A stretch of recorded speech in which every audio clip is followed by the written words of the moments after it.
يا هلا يا هلا بكتاكيت الدوار، نورتونا ضيافة العمدة حموكشة. النهاردة جايب لكم حكاية من حكايات الزمن الجميل، حكاية الفيل الصغنن فلافيلو. ركزوا وطرطقوا ودانكم عشان في آخر الحدوتة في سر خطير. يلا بينا.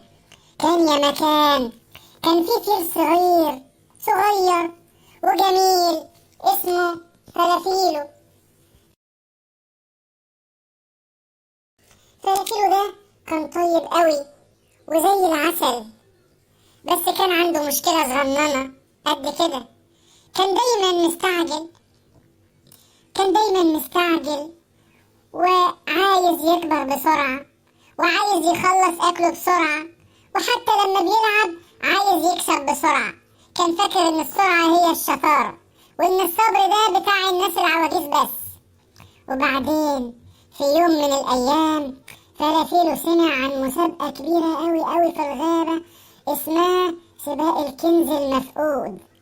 الجايزة كانت صندوق مليان موز وفول سوداني.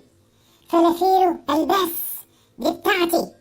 وبدأت المسابقة وكل الحيوانات ماشية بالخريطة وبالراحة إلا فلافيلو. جري طيران وهو بيجري بسرعة ومش باصص قدامه، طخ وقع في حفرة عميقة جدا كان الثعلب الناكر حافرها. فلافيلو قعد يعيط، يا ريتني كنت مشيت بالراحة، يا ريتني بصيت قدامي، أنا مش عارف أطلع. وهو جوه الحفرة الدنيا ليلت وفلافيلو خاف. وفجأة شاف نملة، شاف نملة صغيرة طالعة من شق في الحيطة وماشية ببطء شديد وشايلة حباية قمح أتقل منها. النملة شايلة حباية قمح أتقل منها. سبحان الله، النملة تقع وتقوم، لحد ما وصلت لبيتها بسلام. فلافيلو برق بعينه وقال ايه ده؟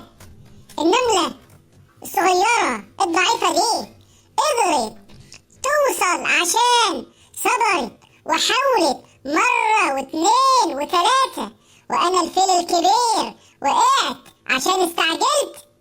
فلافيلو قرر إنه يهدي وبدأ يفكر ويحفر في الحيطة برجليه واحدة خطوة من غير استعجال.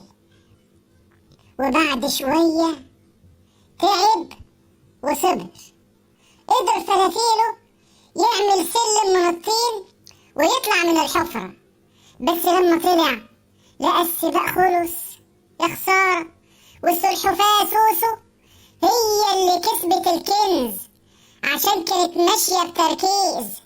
فلافيلو ما زعلش، بالعكس راح بارك للسلحفاة وقال لها أنا خسرت الموز بس كسبت درس عمري ما هنساه، إن اللي يمشي بالراحة يوصل بالسلامة.